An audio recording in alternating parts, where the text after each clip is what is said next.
En la línea la doctora Yolosóchitl García Jiménez, coordinadora nacional de la Iniciativa por el Corazón de la Mujer de la Asociación Nacional de Cardiólogos de México. Doctora, ¿cómo está? Buenas tardes. Alejandro, buenas tardes, un gusto saludarte a ti y a la audiencia.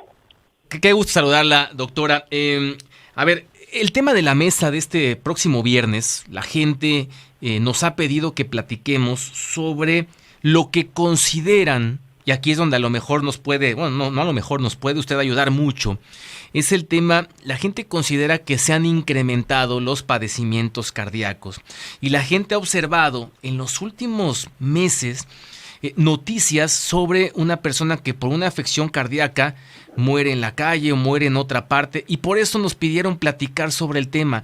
¿Qué tan cierto es, primera pregunta, que se han incrementado quizá los fallecimientos por temas cardíacos, o es más una dinámica que a lo mejor hemos puesto más atención últimamente, doctora? Bueno, son las dos cosas. La primera es que no son los en el último año. Realmente en las últimas 3 décadas las enfermedades del corazón, en especial el infarto, es la primera causa de muerte, y esto sí se ha aumentado en las últimas décadas hasta considerarse ya una epidemia que merezca una atención muy crítica.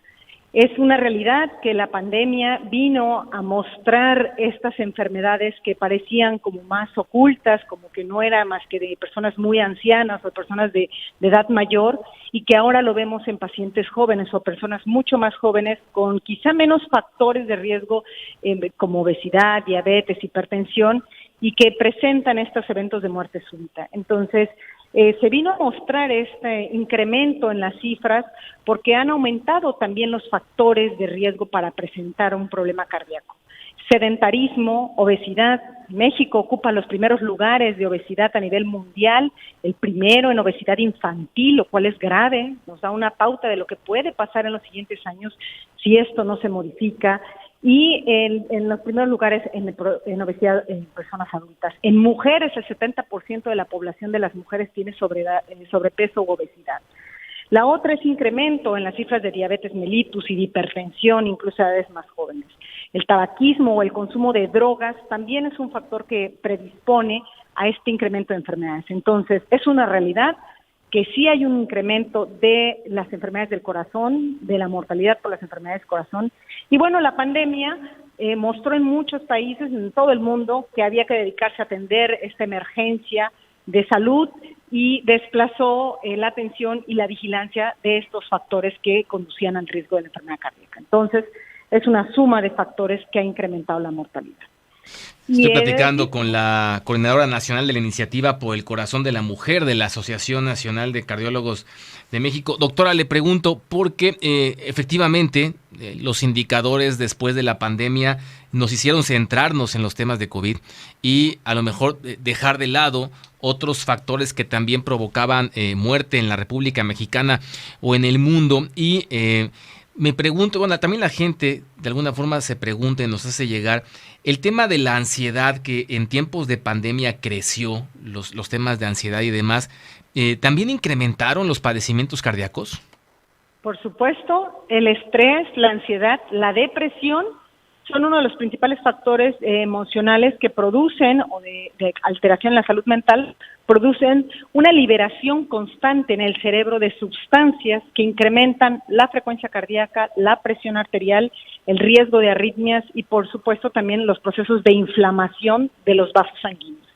Es muy, muy frecuente que en los pacientes, en especial las mujeres jóvenes, desarrollen o presenten un infarto, aún sin tener placas de grasa en las arterias de su corazón. Esto ya está descrito desde hace algunos años y que hoy viene en la última década a cobrar mucha importancia, que se llama síndrome del corazón roto.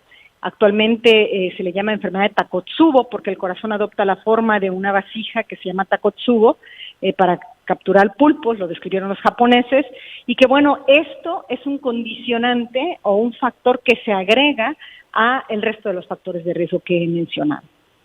Muy bien, doctora, para irnos a la pausa, pareciera cada vez más frecuente que observamos o escuchamos infartos en gente muy joven, ¿no? Nos enteramos que murió tal o cual persona por un infarto fulminante, ¿no? Y joven.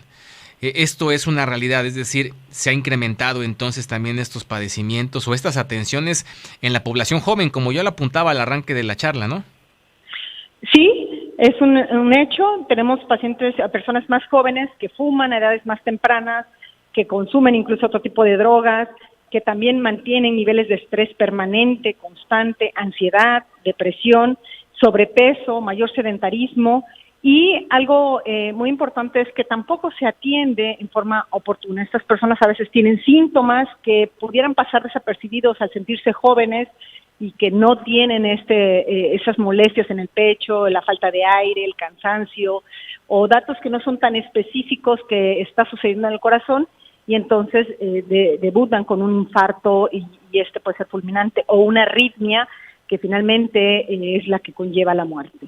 Entonces, es un hecho, son personas mucho más jóvenes, y de ahí la importancia de que nosotros, aún en edad de personas jóvenes, tengan que acudir a una valoración general que incluya la toma de la glucosa, que incluya la toma del colesterol LDL, la presión arterial y un chequeo a través de un electrocardiograma cuando se tiene alguno de los factores que acabo de mencionar. Pues, doctora, le mando un fuerte abrazo y gracias por tomar esta comunicación para el estado de Veracruz. Buenas tardes, doctora. Excelente tarde, saludos. Oliva Noticias.